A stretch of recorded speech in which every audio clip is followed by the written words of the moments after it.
A federal judge tonight ruled, not that long ago, that the freeze on the federal grants and spending and all of that to organizations, not to individuals, this was stressed repeatedly at the White House briefing, that the freeze has been frozen through Monday. Um, Again, some of you may know all this because you sit around and pay attention to the news all day, but some of you, just trust me, there's a lot to go through here. So again, a federal judge ruled that their attempt to, right before the 5 o'clock deadline, because at 5 o'clock tonight, all the grants and payments to groups were supposed to freeze pending review. Now the federal judge has said, no, let's wait till Monday to do that and let's figure out what's going on. Lots of questions. It's probably the dominant topic at the White House briefing today. And reporters were asking, is there a list of people whose money's being frozen? What would you suggest these groups who rely on the federal money to pay their rent and meet payroll, what would you suggest they do?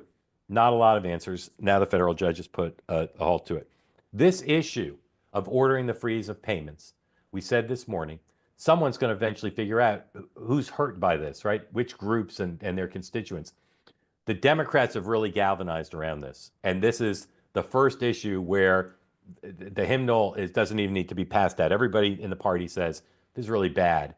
This is Donald Trump who wants to cut taxes for the wealthy, cutting off programs that help individuals.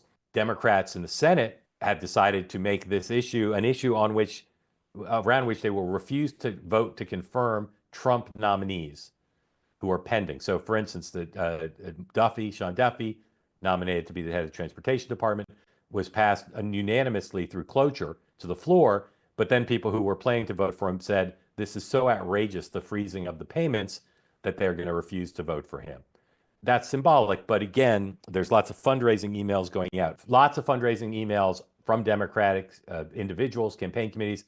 Nancy Pelosi just sent one. Here's one from the Democratic Party. Doesn't specifically reference the freeze, but it says, you got to give money to the Democrats to mobilize and organize Democrats against Trump and his billionaire allies' harmful policies.